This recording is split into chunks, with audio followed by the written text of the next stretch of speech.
Бір күні ол анасының телефонын әдейі көтермеді. Тағы ақша сұрайтын шығар. Тағы бірдеңесін айтып мазамдалады. Сол күні кешке де қоңырау түсті. Ол тағы алмады. Ертеңіне тағы қоңырау. Тағы жауап бермеді. Ал үшінші күні белгісіз нөмір хабарласты. Сіз Даниярдың өзісіз бе? Иә. Мен аудандық ауруханадан хабарласып тұрмын. Анаңыз сіздің нөміріңізді қалдырып кеткен екен. Даниярдың жүрегі бір сәтке тоқтап қалғандай болды. Не болды? Телефонның ар жағындағы үн бірнеше секунд үнсіз қалды. Сосын жай ғана: кешіріңіз, сіз кешігіп қалдыңыз. Сол сәттен бері Данияр өмір бойы өзін кешіре алмады. Өйткені анасы өмірден озардан бірнеше сағат бұрын «Баламды бір-ақ рет көрсем болды» деп қайта-қайта айтып жатқан еді. Ал баласы телефонды көтермеді. Кейбір адамдар ана деген сөздің қадірін анасы кеткеннен кейін ғана түсінеді. Бұл сондай өкінішті оқиғасы. Данияр жалғыз бала болып дүниеге келген. Әкесі ол 5 жасында жол апатынан қайтыс болды. Сол күннен бастап бүкіл ауыртпалық бір адамның иығына түсті. Ол анасы Күләш еді. Жас жесір әйелдің алдында екі-ақ таңдау болды. Бірі тағдырға мойынсұнып, баласын жетімдер үйіне өткізу. Екіншісі бар өмірін жалғыз ұлына арнау. Күләш еш ойланбастан екіншісін таңдады. Ол таңғы 4-те тұрып нан зауытында жұмыс істеді. Түсте мектеп асханасын жуатын. Кешке адамдардың үйіне барып кір жуатын. Түнде ауыл әйелдеріне көрпе көктеп беретін. Ұйқысы тәулігіне 3-4 сағаттан аспайтын. Бірақ Данияр оның шаршағанын ешқашан байқамады. Өйткені анасы баласының көзінше үнемі күліп жүретін. Үйде ет болмаса да: «Мен жұмыста тамақ ішіп келдім, балам, сен жей ғой» дейтін. Ал шын мәнінде күні бойы бір шыны шай ғана ішкен кездері көп еді. Данияр өскен сайын анасының еңбегі де көбейе түсті. Мектепке ең жақсы киіммен барсын деді. Ешкімнен кем болмасын деді. Қаладағы университетке түссін деді. Бір күні ауыл адамдары: «Күләш, өзіңді де ойлаш. Әйелсің ғой. Тұрмысқа шық. Жалғыз жүру қиын емес пе?» Күләш күлімсіреп: «Менің бар бақытым, балам. Басқа арманым жоқ» дейтін. Жылдар өте берді. Данияр мектепті алтын белгімен аяқтады. Қаладағы университетке грантқа түсті. Сол күні Күләш үйіне кіріп, ешкімге білдірмей ұзақ жылады. Бұл жолы мұңнан емес, қуаныштан. Өмірінде алғаш рет еңбегім ақталды деп ойлады. Сол күні кешке ауыл дүкенінен ең қымбат тортты қарызға алып келді. Үйде екеуі ғана еді. Бірақ Күләш сол кішкентай тортты үлкен тойдай көрді. «Балам, сен үлкен адам боласың. Тек бір нәрсені ұмытпа. Адам болған соң, ең алдымен адам болып қал». Каналға жазылып, лүпіл басып қойыңыз. Сіздің қолдауыңыз біз үшін маңызды. Данияр күліп: «Анашым, уайымдамаңыз. Мен сізді ешқашан жалғыз қалдырмаймын». Сол сөзді айтқанда оның жасы небәрі 18 деді. Ал өмір? Кейде адамға өз сөзіне қарсы шығатын сынақтарды күтпеген жерден дайындап қояды. Данияр үлкен қалаға кеткен күні Күләш үйдің алдында ұзақ тұрды. Автобус көзден ғайып болғанша қолын бұлғап тұрды. Үйге кіргенде ғана үнсіз жылап жіберді. Себебі ананың жүрегі сезеді. Ол күннен бастап үй іші бұрынғыдай болмайтынын, ұлының енді күн сайын емес, барған сайын сирек хабарласатынын, бір күні тіпті телефонды көтермей қоятынын. Ал сол көтерілмеген қоңырау оның өміріндегі ең соңғы қоңырау болатынын. Күләш ол кезде әлі білмейтін. Ал Данияр болса, мүлде ойламаған еді. Қалаға келген алғашқы күндері Данияр анасын қатты сағынатын. Жатақханадағы тар бөлмеде 4 жігіт бірге тұрды. Бірінің музыкасы түні бойы өшпейтін, екіншісі телефонмен айғайлап сөйлесетін, үшіншісі достарын ертіп келетін. Ауылдағы тыныш үйін, анасының самаурынға қайнатқан шайын, пештен жаңа шыққан ыстық нанның иісін сағынғанда, Данияр көрпесін басына тартып алып, білдіртпей жылайтын. Сол кездері анасы күнде хабарласатын. Қарным тоқ па балам? Иә, анашым. Ақшан жетіп жатыр ма? Жетеді. Киімің жұқа емес пе?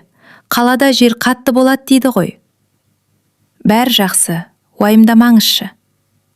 Шындығында Күләштің өзі ауылда жұқа күртемен жүретін. Ұлы тоңбасын деп оған қысқы киім алуға бар ақшасын жіберген еді. Кейде Данияр: анашым, өзіңізге де бірдеңе алыңызшы дейтін. Сонда Күләш күліп: маған не керек? Үстім бүтін, қарным тоқ. Сенің сабағың жақсы болса, маған сол жетеді деп жауап беретін. Ал Данияр анасының қарным тоқ деген сөзінің өтірік екенін білмейтін. Күләш кей күндері таңнан кешке дейін аузына дұрыс ас алмайтын. Даниярға ақша жіберетін күндері үйдегі бар азығын үнемдеп, қара шай мен нанға қарап қалатын. Бірақ ол ешқашан шағымдаған емес. Өйткені аналар өздерінің аштығын баласының алдында көрсетпейді. Өздері тоңса да, балам жылы жүр ме екен деп уайымдайды. Өздері ауырып жатса да, баламның басы ауырмасын деп тілейді. Бірінші курстың соңына қарай Данияр қала өміріне үйрене бастады. Сабағы жақсы болды. Ұстаздары оны мақтайтын. Топтастары: сен болашақта үлкен қызметке тұрасың дейтін. Данияр да соған сенді. Бір күні жатақханадағы бөлмелесі Ермек телефонға үміліп отырып қатты қуанды. Болды, тағыттым. Не ұттым деп сұрады Данияр. Ермек телефонын оған көрсетті. Экранда футбол командаларының атауы мен бірнеше сан тұрды. Ойынға бәс тіктім. 5.000 теңге салып, 22.000 алдым. Құмар ойын емес пе бұл? Қайдағы құмар ойын? Бұл есеп. Футболды түсінсең болды. Қай команда жеңетінін алдын ала білесің. Данияр сенімсіз қарап тұрды. Оңай ақша болмайды. Сен ауылдың баласысың ғой. Әлі ештеңе білмейсің. Қазір жұрттың бәрі осылай ақша табады. Ермек ұтқан ақшасына сол кеште бөлмедегілерге тамақ алды. Үстел үстіне қуырылған тауық, жеміс, тәтті сусындар қойылды. Студент үшін бұл үлкен дастархан еді. Данияр ұзақ уақыттан бері мұндай мол тамақ көрмеген. Бір сәтке ол шынымен де оңай шығар деп ойлады. Бірақ анасының балам, адал еңбектен келген нам ғана тәтті болады деген сөзі есіне түсіп, бұл ойды қуып жіберді. Арада бірнеше апта өтті. Данияр ойынға ақша салған жоқ. Бірақ Ермектің қалай ойнайтынын сырттай бақылай бастады. Ермек кейде ұтатын, кейде ұтылатын. Ұтқан кезінде барлығына көрсетіп мақтанатын. Ал ұтылған күндері ештеңе айтпайтын. Сондықтан сырттан қараған адам оны үнемі жеңіп жүргендей көретін. Бір күні Даниярға анасы хабарласты. Даусы әлсіз естілді. Балам, жағдайың қалай? Жақсы, өзіңізше? Жақсы ғой. Күләш аздап жөтелді. Ауырып жүрсіз бе? Жоқ балам, кеше жаңбырда қалып қойғамын. Кішкене салқын тиген шығар. Дәрі алдыңыз ба? Аламын. Ақшаңыз бар ма? Телефонның ар жағында үнсіздік орнады. Бар балам, сен оны ойлама. Данияр анасының ақшасы жоқ екенін бірден түсінді. Оның қалтасында 10.000 теңге ғана бар еді. Бұл ақша келесі аптаға дейін тамақ пен жолақыға жету керек болатын. Данияр ойланды. Осы 10.000-ды анама жіберсем, өзім аш қаламын. Ал ойынға салып, көбейтіп алсам ше? 20-30 мың болып қайтса, анама да жіберемін, өзіме де қалады. Ол бұл ойын ашкөздіктен ойлаған жоқ. Алғашында шынымен анасына көмектескісі келді. Кейде адамның ең үлкен қателігі жаман ниеттен емес, оңай жол іздеуден басталады. Данияр Ермектің қасына барды. Маған да көрсетші. Нені? Бәс тігуді. Ермек жымиып қойды. Ақыры түсіндің бе? Бір-ақ рет байқап көремін. Бәрі солай айтады. Данияр оның соңғы сөзін естігенімен мағынасына мән берген жоқ. Ол алғашқы рет 5.000 теңге салды. Матч басталғанда жүрегі қатты соқты. Бұрын футбол көргенде қай команда жеңсе де бәрібір болатын. Ал бұл жолы алаңдағы әрбір қимыл өзінің тағдырын шешіп жатқандай сезілді. Таңдаған командасы бірінші голды соққанда Данияр орнынан атып тұрды. Кірді! Кірді! Матч аяқталғанда ол 14 мың теңге ұтты. 5 мың теңгесі 14 мыңға айналды. Бар болғаны 90 минутта. Данияр экрандағы ақшаға сенбей ұзақ қарады. Бұл оның асханада бірнеше апта жұмыс істеп табатын табысында еді. Сол сәтте оның бойын бұрын соңды сезінбеген қуаныш биледі. Ермек арқасынан қағып, «Көрдің бе? Миың болса, ақша табу оңай», деді. Данияр сол күні анасына 10 мың теңге жіберді. Күләш бірден телефон соқты. «Балам, мына ақшаны неге жібердің? Өзіңе керек қой». «Менде бар, анашым. Қосымша жұмыс таптым. Сабағына кедергі болмасын». «Болмайды». Бұл Даниярдың анасына айтқан алғашқы үлкен өтірік еді. Ол кезде бұл өтірік кішкентай ғана көрінді. Тіпті өзін ақтады. «Мен жамандық жасап жатқан жоқпын. Анама көмектестім ғой», деді іштей. Бірақ өтірік те құмар ойын секілді. Алғашында кішкентай болады. Кейін адам соның ішіне қалай батып кеткенін аңғармай қалады. Алғашқы жеңістен кейін Данияр тоқтай алмады. «Тағы бір рет қана», деді. Екінші бәсінде де ұтты. Үшінші рет аздап ұтылды. «Ештеңе етпейді. Келесі жолы қайтарамын», деді Ермек. Келесі жолы Данияр ұтылған ақшасын қайтару үшін бұрынғыдан 2 есе көп салды. Тағы ұтылды. Оның ішінде бір түсініксіз мазасыздық пайда болды. Сабақ үстінде оқытушының сөзін тыңдамай, телефоннан ойын нәтижелерін тексеретін болды. Кітап оқып отырғанда ойы, «Бүгін қай команда ойнайды?» деген сұраққа кететін. Түнде ұйықтар алдында ертеңгі матчтарды қарайтын. Таңертең көзін аша сала, коэффициенттерді тексеретін. Ол өзін әлі тәуелдімін деп ойлаған жоқ. «Мен кез келген уақытта тоқтай аламын», дейтін. Бірақ тоқтауға бір ретте әрекет жасап көрмеді. Екінші курстың басында Күләш ауылдағы жалғыз сиырын сатты. Ол сиыр марқұм күйеуінен қалған малдың соңғы тұяғы еді. Күләш оны жылдар бойы бағып, сүтін сатып күн көрген. Бірақ Даниярға оқу үшін ноутбук керек болды. «Анашым, алмай-ақ қояйын. Университеттің компьютерін қолданармын», деді Данияр. «Жоқ, балам. Басқалардан кем болмайсың. Қазір оқу да техникамен ғой. Сиырды сатпаңыз. Мал табылар. Сенің уақытың қайта келмейді». Күләш сиырды сатып, ақшасын түгел ұлына жіберді. Данияр ноутбук сатып алды. Қалған 80 мың теңгені ойынға салды. «Осыны көбейтсем, анама сиырым қайта алып беремін», деп ойлады. Бірінші күні 20 мыңынан айырылды. Келесі күні қалған ақшамен жоғалтқанын қайтармақ болды. 3 күннің ішінде анасы жылдар бойы баққан сиырдың ақшасы түгел жоқ болды. Данияр ноутбуктың алдында мелшиіп отырды. Экранда «Сіздің шотыңызда қаражат жеткіліксіз» деген жазу тұрды. Ол қолының дәлдегенін сезді. Кеудесі қысылып, дем ала алмай қалғандай болды.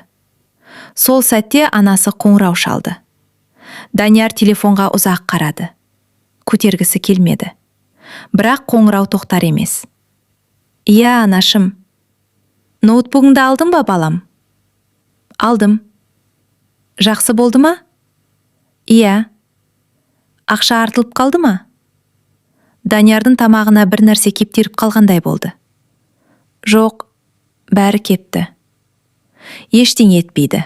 Оқуыңа керек болса болды». Күләштің даусынан қуаныш сезілді. Ол жалғыз сиырынан айырылғанына емес, ұлының керек затын алғанына қуанған еді. Ал Данияр телефонды қойған соң бетін 2 қолымен басып отырды. Ол жылады.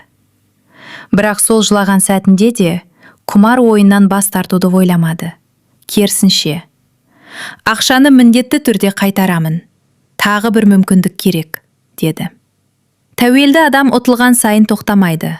Ол жоғалтқанын қайтару үшін одан сайын тереңге батады. Данияр алғаш рет шағын несие алды. 15 мың теңге. Бір аптада жауып тастаймын деп ойлады. Одан кейін тағы 30 мың алды. Сосын 50 мың. Қарыз көбейген сайын қорқынышы да көбейді. Телефонына күнде хабарламалар келетін. Төлем мерзімі жақындады. Берешекті өтеуімізді сұраймыз. Айыппұл есептеледі. Данияр сабаққа баруды азайтты.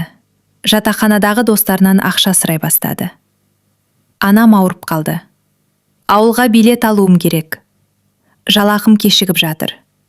Ол әр адамға әр түрлі өтірік айтатын.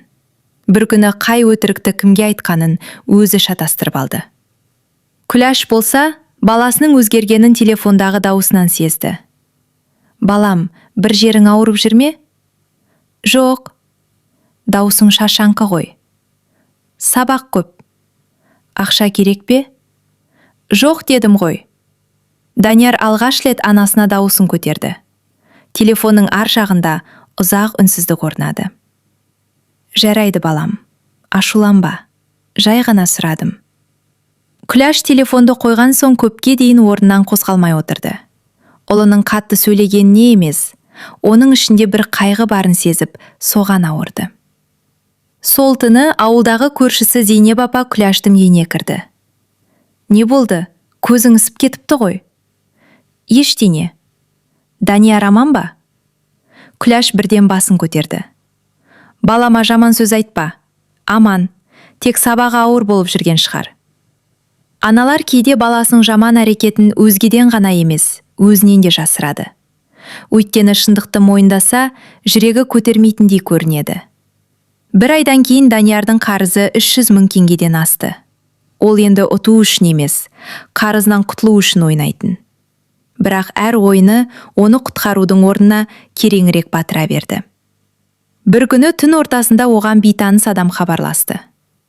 Ақшаны қашан қайтарасың?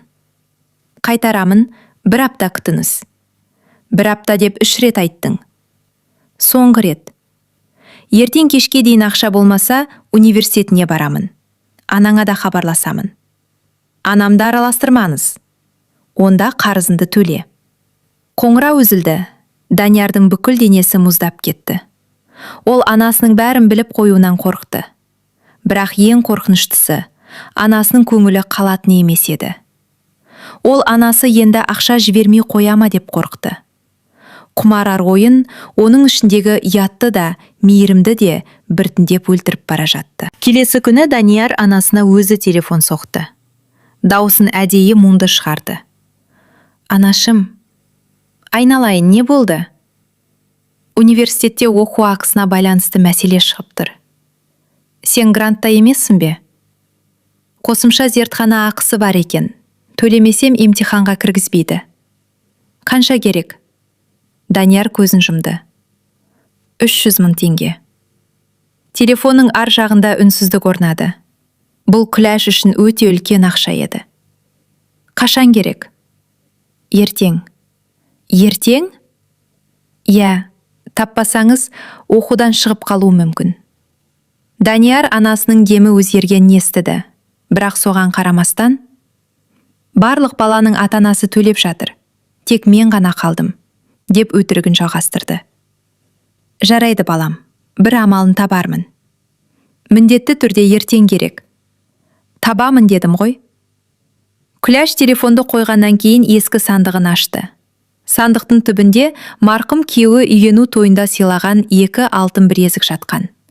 Ол бұл білезіктерді 30 жыл бойы тақпаса да, көзінің қарашығындай сақтап келген еді. Өйткені сол алтындарға қараған сайын, күйеуінің «Күләш, саған бұдан да жақсысын алып беремін» деп күлген жүзі есіне түсетін. Ол уәдесін орындай алмай өмірден кетті. Ал Күләш сол білезіктер арқылы жарынан қалған соңғы естелікті сақтап жүрді. Ертеңіне оларды қаладағы ломбардқа өткізді. Ақша жетпеген соң, көршісі Зейнеп ападан да қарыз алды. «Не болды сонша?» деп сұрады Зейнеп. «Даниярдың оқуына керек». «Қағазын көрдің бе?» Балам өтірік айтпайды. Күләш осы сөзді айтқанда көзін төмен түсіріп жіберді. Ананың жүрегі шындықты сезген еді. Бірақ санасы сенгісі келмеді. Данияр 300 000 теңгені алған бойда қарызының бір бөлігін жапты. Қалғанын ойынға салды. Ол сол күні бәрін қайтарып аламын деп сенді. Түнгі сағат 2-де соңғы матч аяқталды. Данияр тағы ұтылды. Анасының алтын білезіктерінің ақшасы бірнеше сағаттың ішінде жоқ болды. Ол телефонын лақтырып жіберіп, қабырғаны жұдырықпен ұрды. Неге тағы ұтылдым? Бөлмеде жалғыз еді. Ешкім жауап берген жоқ. Сол түні ол алғаш рет өлсем бәрі бітеді деп ойлады. Бірақ бір сәттен кейін, жоқ, ертең тағы ойнап көремін. Бір үлкен жеңіс бәрін түзетеді деген ой келді. Құмар ойынның ең үлкен өтірігі де осы еді. Келесі жолы бәрі өзгереді. Ал келесі жолы адам бұрынғысынан да көп жоғалтатын. Күләш бірнеше күннен кейін: «Балам, оқу ақысын төледің бе?» деп сұрады. «Төледім». «Түбіртегін жібересің бе?» Зейнеп апа сұрап жатыр еді. Данияр ашуланып кетті. «Маған сенбейсіз бе?» «Сенемін ғой, жай ғана». «Онда неге тексере бересіз? Мен кішкентай бала емеспін». «Балам, мен олай деген жоқпын. Маған тыныштық беріңізші, күнде қоңырау шала бермеңіз». Бұл сөз Күләштің жүрегіне пышақтай қадалды. Ол үнсіз қалды. Сосын өте баяу: «Жарайды балам, мазаламайым» деді. Данияр телефонды өшіріп тастады. Бірнеше минуттан кейін анасының даусы құлағында қайта естілгендей болды. «Жарайды балам, мазаламаймын». Ол қайта хабарласқысы келді. Кешірім сұрағысы келді. Бірақ сол сәтте телефонына жаңа ойын туралы хабарлама келді.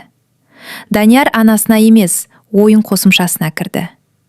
Содан кейін Күләш шынымен сирек хабарласатын болды. Күнде телефон шалудың орнына аптасына бір рет қана қоңырау соғатын. Кейде Данияр оны да көтермейтін. Күләш телефонын қолына ұстап: «Сабақта шығар, жұмыста шығар, шаршаған шығар» деп өзін жұбататын. Әр жауапсыз қалған қоңырауға баласы үшін бір себеп табатын. Бірақ ешқашан «Ұлым мені керек етпейді» деп айтпайтын. Өйткені оны айтуға аналық жүрегі шыдамайтын еді. 3-ші курста Данияр оқудан шығарылуға шақ қалды. Сабаққа қатыспағаны, емтихандарды тапсырмағаны үшін деканат бірнеше рет ескерту жасады. Бірақ ол анасына: «Бәрі жақсы, жақында үздік студенттерге арналған марапат аламын» деп айтатын. Күләш ауылда кім көрінгенге: «Менің ұлым жақсы оқып жүр, бұйырса үлкен қызметкер болады» деп мақтанатын. Оның көзіндегі қуанышты көрген адамдар шындықты айтуға батпайтын. Ал Данияр анасының сол сенімін күн сайын сатып жүрді. Бір күні Күләш қалаға ескертусіз келді. Қолында үлкен сөмкесі бар. Ішіне сүрленген ет, құрт, май, бауырсақ пен ұлы жақсы көретін тосапты салып алған. Ол университетке барып, баласын тосыннан қуантпақ болды. Деканаттағы қызметкер құжаттарды қарап: «Данияр ма? Ол соңғы 2 айда сабаққа дұрыс келген жоқ қой» деді. Күләш аң-таң болып қалды. Қалайша? Ол күнде сабақтамын дейді. Оқудан шығару туралы ескерту берілген. Өзімен сөйлесу керек. Күләштің қолындағы сөмкесі ауырлап кеткендей болды. Мүмкін басқа Данияр шығар. Тегі Қасымов па? Иә, сол студент. Күләш дәліздегі орындыққа жайлап отырды.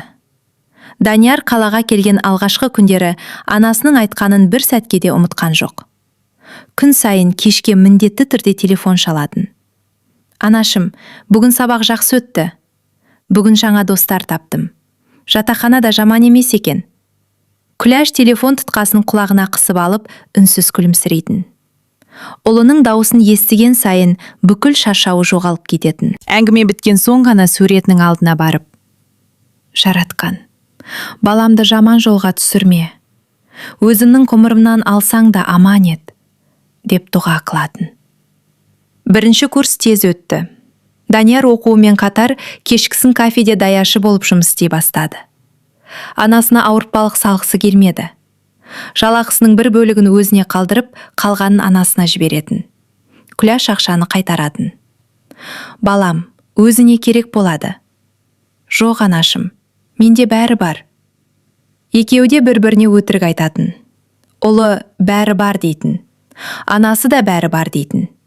Ал шындықта екеуінде де ештеңе жоқ еді. 2-ші курста бәрі өзгере бастады. Жатақханадағы жігіттердің арасында Ербол деген студент болатын. Үстінде үнемі қымбат киім, қолында соңғы үлгідегі телефон. Ақшасы таусылар емес. Бір күні Данияр: «Сен қайда жұмыс істейсің?» деп сұрады. Ербол күліп жіберді. «Жұмыс істемеймін». «Онда ақша қайдан?» Ақша шақырады бауырым». «Қалай?» «Бір қолданба бар. Аздап ақша саласың, ұтсаң 2 есе болып қайтады». Данияр алғашында сенбеді. Бір кеште Ербол бәрін өз көзімен көрсетті. Экранда түрлі түсті шамдар жанып тұр. Сандар айналады. Бірнеше секундтан кейін «Ұтс». Экранда қомақты сома шықты. «Көрдің бе?» деді Ербол. «Осы ғана. 1 минуттың ішінде». Даниярдың көзі жайнап кетті. Бәлкім расымен оңай ақша табуға болатын шығар. Ертеңіне ол бар болғаны 5000 теңге салды. Жүрегі дүрсілдеп тұрды. Бірнеше секунд өтті. Кенет экранда ақша көбердеді. 10 000. Данияр орнынан атып тұрды. Рас екен. Шынымен болады екен. Сол күні тағы ойнады. Тағы ұтты.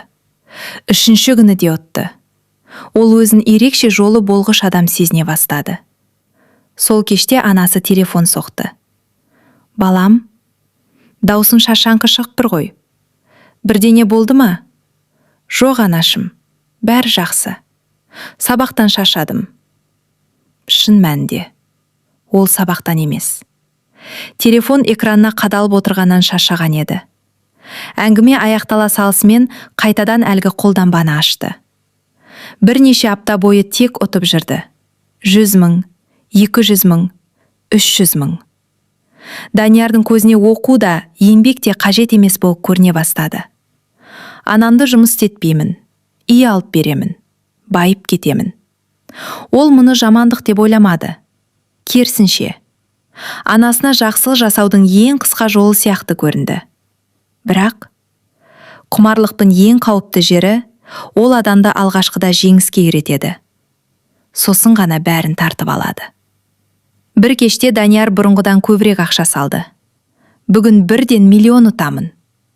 Экран айналды. Жүрегі дүрсілдеп тұрды. Бірнеше секундтан кейін ақша жоғалды. «Ештеңе етпейді, қазір қайтарамын». Тағы салды. Тағы ұтуды. Тағы. Таң атқанша бұрынғы 300 000 теңгенің бір тиыны қалмады. Данияр алғаш рет өмірінде қолын басына қойып отырып қалды. Сол күні анасы тағы хабарласты. «Балам, даусыңды естісем деп едім». Данияр телефонға ұзақ қарады. Қолын созды, бірақ көтермеді. Оған анасының мейірімді даусын есту ауыр болып кеткен еді. Өйткені ол өтірік айтуға мәжбүр болатынын білді. 2 күннен кейін Ербол тағы келді. «Қайғырма. Бәрі қайтып келеді. Қазір көбейтіп салсаң болды. Бұрын ұттың ғой. Тағы да ұтасың». Данияр үнсіз басын изеді. Сол сәтте ол бір нәрсені байқамады. Ол ақша ұтқысы келіп отырған жоқ еді. Ол жоғалтқанын қайтарғысы келіп отырды. Ал дәл осы сәттен бастап, құмар ойын оны өз торына толық түсірген болатын. Бір рет ұтылған адам жеңілуге үйренбейді. Ол тек жоғалтқанын қайтаруды ойлайды. Данияр да дәл солай болды. «Ертең қайтарамын. Тағы бір рет ойнасам болды. Бүгін жолын болмай қалды». Осындай ойлар оның санасынан кетпейтін. Бір айдың ішінде оның шәкіртақысы жоғалды. Жинаған ақшасы да бітті. Кафедегі жұмыстан алған жалақысы да құмар ойының ішінде еріп кетті. Бірақ ол тоқтай алмады. Керісінше, ұтылған сайын бұрынғыдан да көп ақша салатын болды. Телефонына күнде хабарламалар келе бастады. «Бүгін сізге ерекше бонус. 100% істеме. Қазір ойнаңыз. Сізді үлкен ұтыс күтіп тұр». Әр хабарлама Даниярдың жүрегін қозғайтын. Ол өзін ұстай алмайтын. Қолы өздігінен телефонда ашып кететін. Сабаққа баруы сиреді. Бұрын кітапханадан шықпайтын жігіт енді күні бойы жатақханада жатып, экранға телміретін болды. Түнде ұйықтамайды. Таң ата ғана көзі ілінеді. Тамақ ішуді де ұмытатын. Айнаға қараса, көзі қызарып кеткен. Беті қуарып кеткен. Бірақ оны мазалаған түрі емес еді. Тек бір ғана ой. Ақшаны қалай қайтарамын? Сол күндері Күләш бір өзгерісті сезді. Ұлы бұрынғыдай күнде хабарласпайтын болды. Хабарласа да асығыс сөйлейді. Балам, жағдайың дұрыс па? Иә, анашым. Сабағым көп. Кейін сөйлесейік. Қоңырау аяқталатын. Күләш телефонға ұзақ қарап отыратын. Ана жүрегі алдамайды. Бірақ дәл не болғанын ол да білмеді. Күздің бір суық күні Даниярдың бөлмесіне пәтер иесі кірді. 2 ай болды. Ақшаң қайда? 1-2 күн күтімізші. Мен де күтіп жүрмін. Ертең төлейсің. Болмаса бөлмені босат. Есік тарс жабылды. Данияр төсектің шетіне отырып қалды. Қалтасында бар болғаны 2000 теңге. Ал қарызы күн сайын өсіп барады. Сол түні ол анасына хабарласты. Күләш телефонды бірден көтерді. Балам, ауырып қалған жоқсың ба? Даусыңды сағынып кеттім. Данияр үндемеді. Бірнеше секундтан кейін әрең сөйледі. Анашым, аздап ақша керек болып тұр. Күләш бірден сұрамады. Неге? Қайда жұмсадың? Демеді. Тек жай ғана. Қанша керек, балам? Даниярдың тамағына өксік тығылды. 200 мың. Телефонның ар жағында үнсіздік орнады. Бұл үнсіздікте Күләштің ауыр күрсінгені ғана естілді. Сосын, жарайды балам. Бір амалын табармын. Күләштің үйінде 200 мың теңге жоқ еді. Тіпті 20 мың теңге де жоқ болатын. Бірақ ана жүрегі. Балам сұрап тұр ғой. Дегеннен артық ештеңені ойламады. Ертеңіне ол ауылдағы таныстарын бәрін аралады. Біреуінде жоқ. Біреуінің өзі қарыз. Ешкім бере алмады. Кешке қарай Күләш үйіне үнсіз қайтты. Сандықтың түбін ашты. Ақ орамалға оралған кішкентай қорапты алды. Ішінде алтын сақина жатыр еді. Бұл сақинаны оған марқұм күйеуі үйленген күні өз қолымен таққан. 30 жылдан бері бір күнде шешпеген. Күйеуінен қалған жалғыз естелік. Күләш сақинаны алақанына салып ұзақ қарады. Көзінен жас үнсіз сырғып түсті. Кешір мені. Бірақ балам қиналып жүрген шығар. Сен болсаң да осылай істер едің. Ол ертеңіне таңертең сақинаны ломбардқа апарды. Қолындағы неке жүзігін шешкен кезде саусағында ақ із ғана қалып қойды. Қызметкер ақша санап берді. Күләш ақшаны қолына алған бойда банкке барып, бәрін Даниярдың шотына аударды. Хабарламада бір ғана сөйлем жазылды. Балам, өзіңді қинама. Қолымнан келгені осы болды. Аман жүр. Ақша келгенін көрген Данияр көзін жұмды.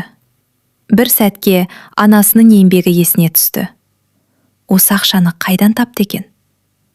Бірақ келесі секундта телефоннан тағы бір хабарлама шықты. Бүгін тек сіз үшін ерекше мүмкіндік. Данияр ұзақ ойланған жоқ. Сол 200 мың теңгенің бәрін қайтадан құмар ойынға салды. Ол әлі білмейтін, бұл ақша анасының өмір бойы шешпеген неке жүзігінің құны екенін. Ал Күләш болса, саусағындағы бос қалған ізге қарап отырып, тек балам аман болса болды, деп сыбырлады. Данияр 200 мың теңгені салғанда жүрегі ерекше дүрсілдеп тұрды. Осы жолы міндетті түрде қайтарамын. Ұтсам, анама 2 есе қылып жіберемін. Сақинасын да қайтарып беремін. Ол әлі сақина туралы ештеңе білмейтін, бірақ өзін осылай жұбатты. Экрандағы доңғалақ айналды. Бірнеше секунд, тағы бірнеше секунд, сосын барлығы жоғалып кетті. 200 мың теңге бір сәтте жоқ болды. Данияр үнсіз отырды. Айқайлаған жоқ, жылаған жоқ. Тек экранға қадалып қала берді. Бір кезде телефонын қабырғаға лақтырып жіберді. Телефон екіге бөлініп кетті. Бірақ ішіндегі ашу басылмады. Ол өзінен де, өмірден де, тағдырдан да ашуланып отыр еді. Келесі күні анасы хабарласты. Бұл жолы Данияр телефонды көтерді. Балам, ақша жетті ме? Иә, рахмет. Қиналмадыңыз ба? Күләш күлімсірегендей болды. Жоқ, балам. Аздап жинап қойған едім. Бұл өтірік еді. Өмірінде алғаш рет баласына өтірік айтты. Тек ұлының көңілі ауырмасын деп. Ал Данияр да өтірік айтты. Анашым, университеттің төлеміне керек болып еді. Енді бәрі жақсы. Бұл да өтірік еді. Екі адам бір-бірін жақсы көргендіктен өтірік айтып отыр. Бірақ дәл сол өтіріктер кейін екеуінің арасын көзге көрінбейтін қабырғадай бөліп жіберетінін ешқайсысы сезген жоқ. Арада тағы 2 ай өтті. Данияр бұрынғы Данияр емес еді. Құмар ойын оның мінезін өзгертіп жіберді. Бұрын сабырлы болатын, енді ашушаң. Бұрын мейірімді болатын, енді бәріне күдікпен қарайтын. Бұрын анасының әр қоңырауын қуанып күтетін, енді телефоны шырылдаса, жүрегі тітіркенетін. Тағы анам, тағы сұрайды. Тағы сөйлескісі келеді. Бірнеше рет қоңырауды үнсіз өшіріп тастады. Күләш күнде кешке бір уақытта телефон шалатын. Көтермесе, жарты сағаттан кейін тағы хабарласатын. Кейде түнде жастығын құшақтап отырып, баламның басына бір қиындық түсті ме екен, деп іштей жылайтын. Ана жүрегі сезіп тұр, бірақ баласы айтпайды. Қыс түсті. Ауылда көмір қымбаттады. Күләш бұрынғыдай ауыр жұмыс істей алмайтын. Белі ауырады, тізесі сырқырайды. Бірақ ешкімге білдірмейді. Тек ұлы аман болса болғаны. Бір күні көршісі Гүлнар келді. Күләш, сенің Сақинан қайда? Күләш сәл жымиып, шешіп қойдым. Қартайғанда не керек? Гүлнар сенбеді, бірақ үндемеді. Күләштің көзінен бәрін түсінді.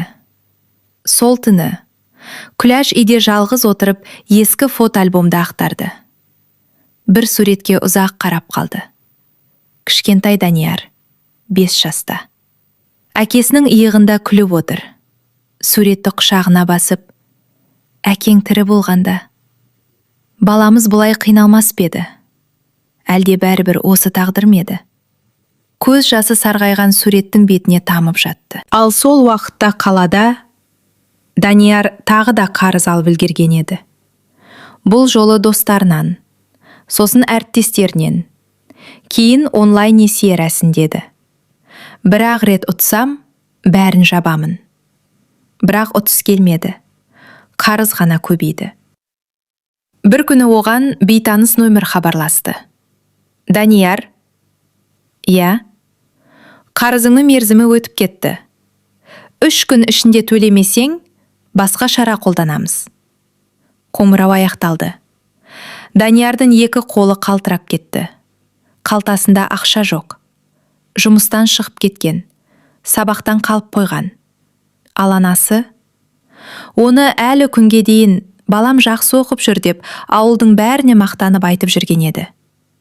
Сол түні Данияр өмірінде ең ауыр шешімнің алдында тұрды. Телефонын қолына алды. Экранда бір ғана адамның аты тұрды. Анашым. Ол ұзақ қарап отырды. Сосын баяу ғана хабарласу батырмасын басты.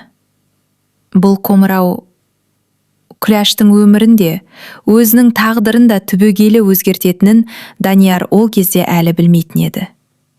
Телефон ұзақ шырылдаған жоқ. Күләш бірінші қоңыраудан ақ көтерді. Өйткені ол әр кеш сайын телефонды қолынан тастамайтын. Ұлы хабарласа екен деп күтетін. Балам. Даусын естіген бойда жүзіне күлкі үйірілді. Амансың ба? Данияр үнсіз қалды. Оның үнсіздігін Күләш бірден сезді. Не болды, айналайын? Бір жерін ауырып қалды ма? Жоқ. Жақсымын. Бірақ маған сіздің көмегіңіз тағы керек. Күләштің жүрегі біртүрлі шым ете қалды. Айта ғой, балам. Қанша керек? Данияр көзін жұмды. Өмірінде дәл осындай ауыр сөз айту оған бұрын соңды бұйырмаған еді. Ақша емес. Онда үйдің құжаттары керек. Телефонның ар жағында үнсіздік орнады. Ұзақ үнсіздік. Күләштің дем алғаны ғана естіліп тұрды. Үйдің құжаттары? Не үшін? Уақытша кепілде қоямыз. 1-2 айдың ішінде қайта аламын. Басқа амал жоқ. Күләш орындыққа жайлап отырып қалды. Ол өмір бойы сол үйде тұрды. Күйеуі екеуі кірпішін өз қолдарымен қалаған. Қабырғасын бірге сылаған. Шатырын бірге жапқан. Даниярдың алғашқы қадамы да, алғашқы сөзі де сол үйдің ішінде қалған. Әр бұрышында естелік бар. Балам, ол үйден басқа бізде ештеңе жоқ қой. Білемін. Бірақ бәрін қайтарамын. Ант етемін. Күләш жай ғана сұрады. Шыныңды айтшы. Бұл оқу үшін емес қой. Данияр үнсіз қалды. Осы үнсіздік бәріне жауап болды. Тағы да сол ойым ба? Даниярдың көзінен жас ыршып кетті. Анашым, мен тоқтаймын. Соңғы рет. Кек осы қарыздан құтылып алайын. Күләш көзін жұмып тыңдап тұрды. Бұл сөздерді ол бұрында естіген. Соңғы рет. Енді қайталанбайды. Ант етемін. Бірақ әр жолы бәрі бұрынғысынан да ауыр аяқталатын. Сол түні Күләш ұйықтай алмады. Таң атқанша үйдің ішінде үнсіз жүрді. Қабырғаға қолын тигізді. Ескі пешке қарады. Терезенің алдына отырды. Сырттағы алма ағашына көз салды. Бұл ағашты Данияр 6 жасында әкесімен бірге отырғызған. Анашым, бір күні осы ағаштың алмасын балаларым жейді деп қуанған еді. Күләш ағашқа қарап жылап жіберді. Балам, сен сол армандарыңды қайда жоғалттың? Таңертең көршісі Зейнеп апа келді. Күләш бәрін айтып берді. Зейнеп үнсіз тыңдады. Сосын қатты күрсінді. Үйді берме. Не десе де берме. Құмар ойынның түбі жоқ. Үй кетсе, ертең тағы ақша сұрайды. Бүгін үй. Ертең тағы бірдеңе. Күләш басын төмен түсірді. Білемін. Бірақ ол менің жалғыз балам ғой. Жылап тұрды. Даусын естісең? Зейнеп апа оның қолынан ұстады. Күләш, қазір сен үйді емес, балаңды құтқаруың керек. Кейде ана махаббаты ақша беру емес, жоқ деп айта білу. Кешке қарай Данияр тағы хабарласты. Анашым, ойланып үлгердіңіз бе? Күләш терең дем алды. Даусы бұрынғыдан әлде қайда баяу шықты. Балам, мен үйді бере алмаймын. Даниярдың бойын ашу биледі. Неге? Мен сенің ұлың емеспін бе? Қарызынды жауып аламын ғой. Кейін бәрін қайтарамын. Күләш көз жасын сүртіп тұрып, балам, мен үйді емес, сені жоғалтып алудан қорқып тұрмын. Егер бүгін үйді берсем, мен сені құмамар ойынға өз қолыммен итерген боламын. Мен оған бара алмаймын. Данияр алғаш рет анасын айқайлады. Сіз мені түсінбейсіз. Мені жақсы көрсеңіз, берер едіңіз. Күләштің жүрегі шымырлап кетті. Бірақ ол даусын көтермеді. Мен сені жақсы көргенім үшін бермей отырмын, балам. Бұл сөз Даниярдың ашуын одан сайын күшейтті. Жарайды, онда өзіңіз біліңіз. Енді менен ештеңе күтпеңіз. Телефон тарс етіп өшті.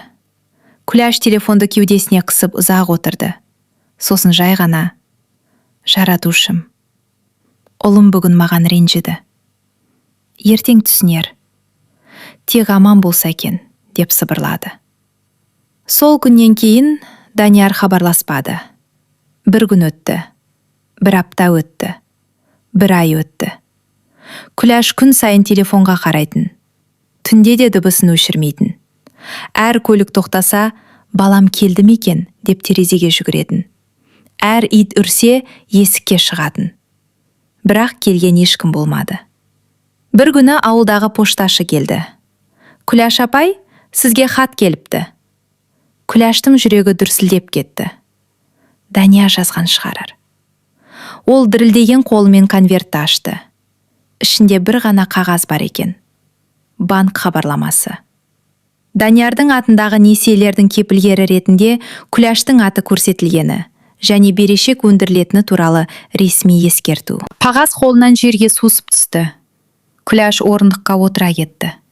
Сол сәтте ғана ол ұлының мәселесі қарыз емес екенін толық түсінді.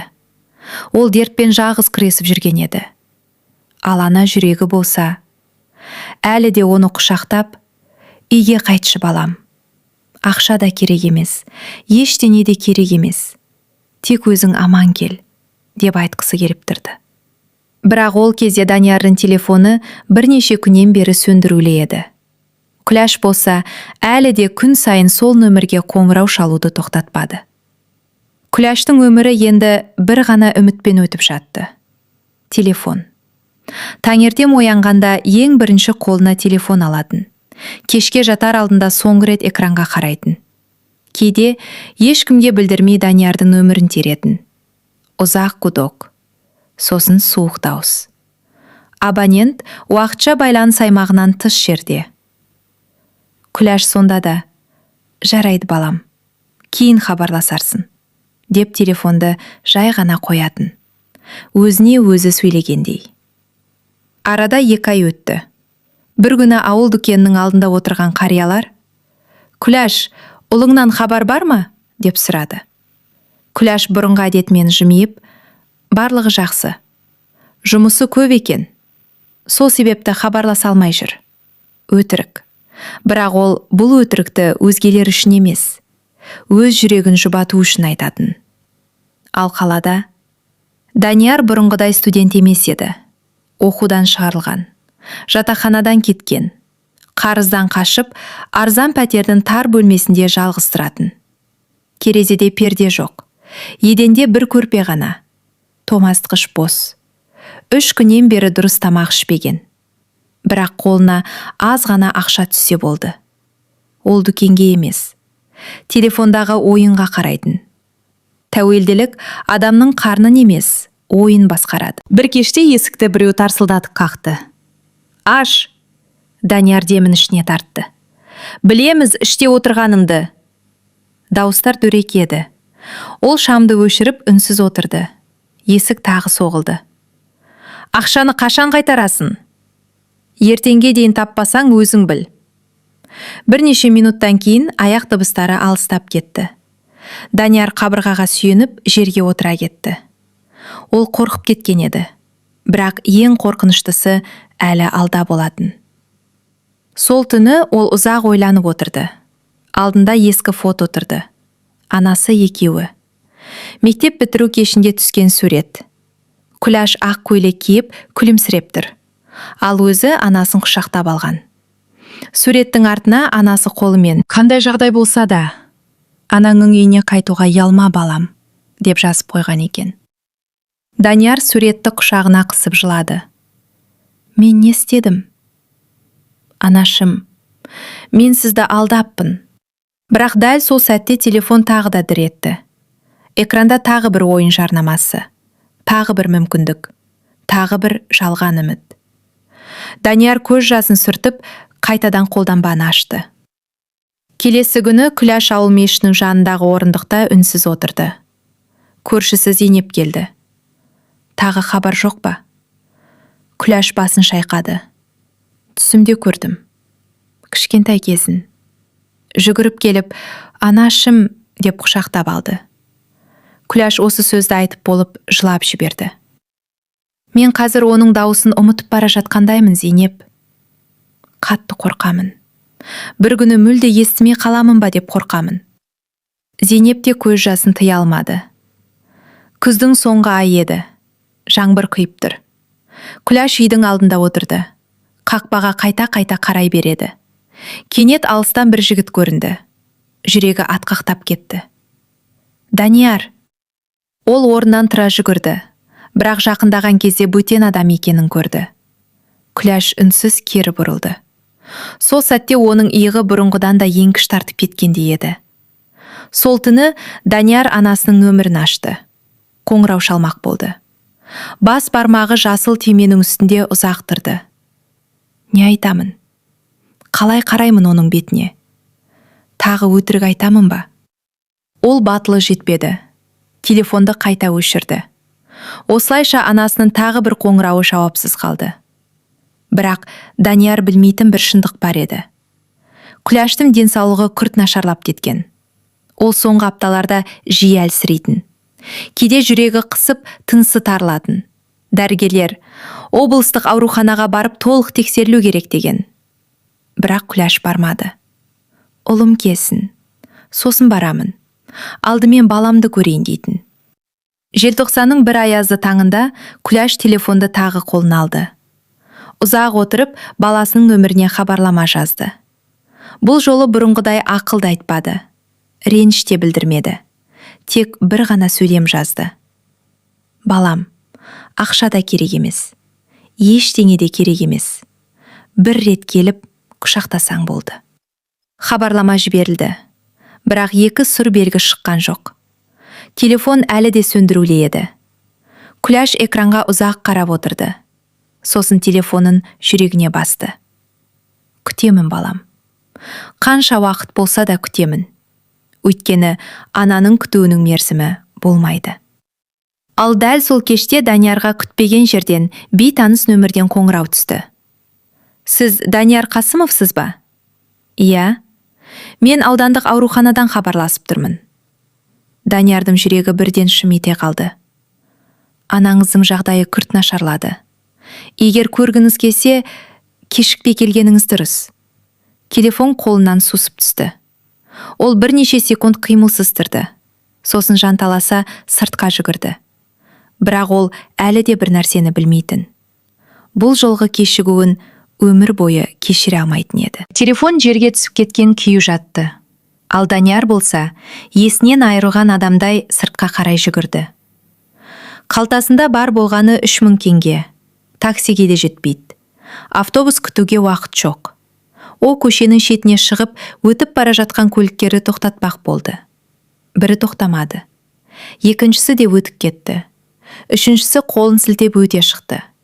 Сол сәтте оның есіне 3 жыл бұрынғы бір көрініс сап ете қалды. Анасы жаңбырдың астында автобус күтіп тұрған еді. Данияр сол кезде: «Анашым, күте тұрыңыз, жұмыстан шыққан соң алып кетемін» деген. Бірақ достармен отырып қалып ұмытып кеткен. Күләш 2 сағат жаңбырдың астында тұрған. Ертеңіне ауырып қалған.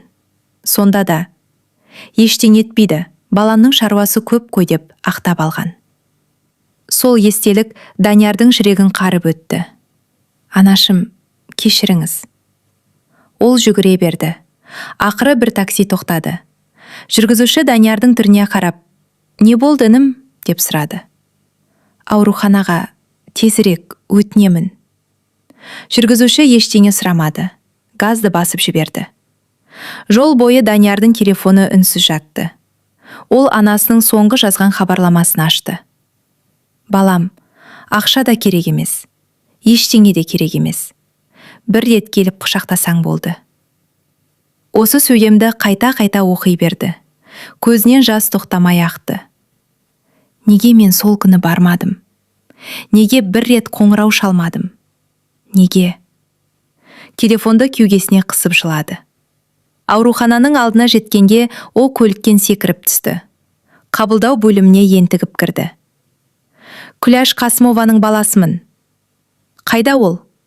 Мейірбике оның жүзіне үнсіз қарады. «Сәл күте тұрыңыз, дәрігерді шақырайын». «Жоқ, маған анамды көрсетіңіз». Дауысы бүкіл дәлізге жаңғырып кетті. Бірнеше минуттан кейін орта жастағы дәрігер келді. Ол Даниярдың иығына қолын қойды. Сіз Даниярсыз ба? Иә. Анам қайда? Дәрігер ауыр күрсінді. Кешіріңіз. Біз қолдан келгеннің бәрін жасадық. Бірақ сіз кешігіп қалдыңыз. Осы үш сөз Даниярдың бүкіл өмірін қағайырды. Сіз кешігіп қалдыңыз. Ол дәрігерге аңырап қарады. Жоқ, жоқ, жоқ. Сіздер шатастырып тұрсыздар. Ол мені күтіп жүр. Ол тірі. Ол мені күтеді. Дәрігер үнсіз ғана басын шайқады. Даниярдың аяғы әлсіреп, еденге отыра кетті. Дәл соғай. Бала кезінде сүрініп құлаған сайын анасы жүгіріп келетін. Ауырып қалдың ба ботам деп құшағына алатын. Ал бұл жолы оны құшақтайтын анасы жоқ еді. Мейірбике ақырын ғана. Анаңыз соңғы сағатына дейін сізді күтті. Телефонын қолынан түсірген жоқ. Бірнеше рет балам келе жатыр ма деп сұрады. Данияр екі құлағын басып алды. Болды. Айтпаңыз, өтінемін. Бірақ Мейірбике көз жасын сүртіп жалғастырды. Соңғы сөзі, Даниярым келсе, ренжімеңдер. Ол жаман бала емес, болды. Данияр айқайлап жіберді. Дәлізде отырған адамдардың бәрі бұрылып қарады. Бірақ ол ештеңені көріп тұрған жоқ еді. Оны анасының жатқан бөлмесіне алып кірді. Аппақ жайма. Тыныштық. Күләш бейне бір ұйықтап жатқандай. Жүзі сондай мейірімді. Данияр жайлап жақындады. Анашым. Жауап болмады. Анашым. Мен келдім. Тағы үнсіздік. Ол анасының қолын ұстады. Қолдары мұздап кеткен. Даниярдың денесі дірілдеп кетті. Тұрыңызшы. Мен енді бәрін түзетемін. Енді ойнамаймын. Енді өтірік айтпаймын. Анашым. Бір рет көзіңізді ашыңызшы. Ол анасының иығын ақырын қозғады. Мен келдім ғой. Мені күткен жоқсыз ба? Бірақ жауап болмады. Тек үнсіздік. Өміріндегі ең ауыр үнсіздік. Сол кезде дәрігер Даниярға кішкентай ақ конверт ұсынды. Мұны анаңыз бізге кеше-кешке берген. Ұлым келсе, өз қолына тапсырыңыздар деді. Данияр қалтырап тұрған қолмен конвертті ашты. Ішінде бүктелген қағаз бар екен. Анасының таныс жазуы. Көз жасы тамып кеткен іздер анық көрініп тұр. Ол оқи бастады. Балам, егер осы хатты оқып отырсаң, демек мен сені көре алмай кеткен шығармын. Бірақ бұған өзіңді өмір бойы кінәлама. Адам қателеседі. Мен сені әрқашан кешірдім. Сен телефон көтермеген күндердің өзінде мен саған ренжіген жоқпын. Мен тек сенің аман болғаныңды тіледім. Балам, ақша үшін жылама. Үй үшін де жылама. Мен үшін де жылама. Бір ғана өтінішім бар. Өзіңді жоғалтып алма. Сенің жүрегің өте жақсы еді. Сол жүректі қайта тапшы. Мен кеткен соң жалғыз қалдым деп ойлама. Мен әрдайым сен үшін дұға етіп өттім. Егер бір күні өзіңнің балаң болса, оны ешқашан мен күткендей күттірме. Қоңырауына жауап бер. Құшағына жиі ал. Ал мен сені өмірімнің соңғы деміне дейін жақсы көрдім. Анаң. Хат аяқталды. Данияр оны жүрегіне қысып, анасының төсегінің жанына тізерлей құлады. Сол күні ол ең ауыр шындықты түсінді. Анасының жүрегін ең көп ауыртқан нәрсе қарыз да, ақша да, үй де емес екен. Ең ауыры жауапсыз қалған қоңыраулар екен. Аурухананың терезесінен сыртқа қар баяу жауып тұрды. Данияр көз жасын тоқтата алмады. Кеше ғана кейін барамын деген. Ал бүгін өмірінде алғаш рет кеш қалдым деген сөздің қандай ауыр болатынын сезінді. Желеу рәсімі үнсіз өтті. Қар баяу жауып тұрды. Ауылдың үлкен кішісі түгел келді. Күләштің өмір бойы ешкімге жамандық жасамағанын бәрі айтып жатты. Күләштің қолынан шай ішпеген адам жоқ. Біреудің баласын өз баласындай көретін. Өзі аш отырса да келген адамды құр жібермейтін.